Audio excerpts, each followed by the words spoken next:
Hello everyone and welcome to SUNUP. I'm Lyndall Stout. Cleanup and recovery efforts are well underway in many parts of our state after significant tornado outbreaks this past week. Of course, safety is a #1 concern, and that also applies to our food and water supply. For some guidance, we begin with our Extension Food Safety Specialist, Dr. Christi Evans. So if you don't open the refrigerator during that power outage, then your food will be fine in there for about 4 hours. After 4 hours, that's when you need to consider moving that food to a cooler with ice, or you're going to lose that food and you need to consider, what you're going to need to throw away. So it's really important that you kind of watch that window if you're without electricity and try to get, your coolers and ice out in that 4-hour window. Now the food in the freezer, that can usually be okay for a day or two. If the freezer is half full, you've got about 24 hours during a power outage where that food will stay frozen.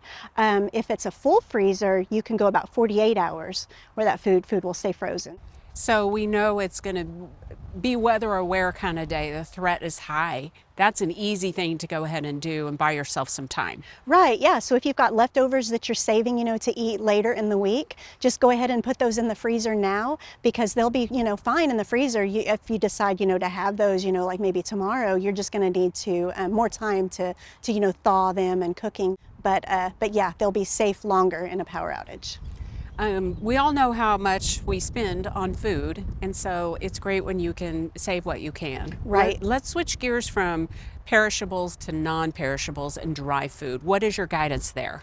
Okay, so during storms like we've had this week, over last weekend, where tornadoes or homes have received tornado damage, that can affect the dry food storage, foods in the cabinets and the pantries. If there's been any, broken glass or other debris, or if there's rain that's entered the home or floodwaters, that can affect that dry food storage. So it's important for people to look at the packages.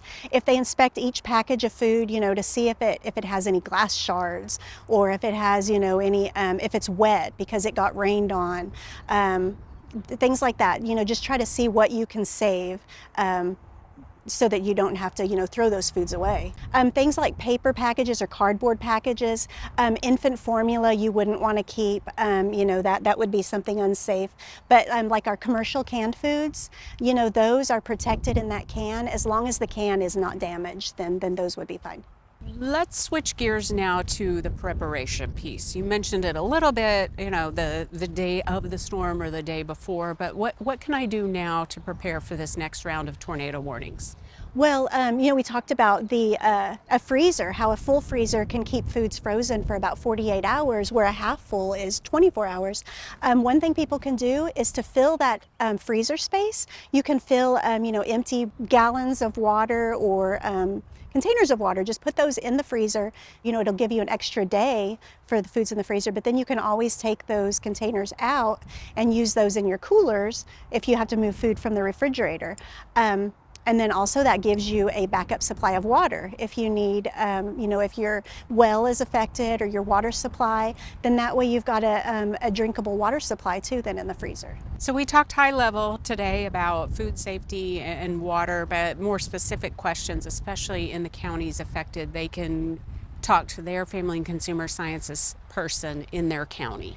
Yeah. So people, the storms unfortunately have been statewide, but we have county OSU Extension offices all across the state.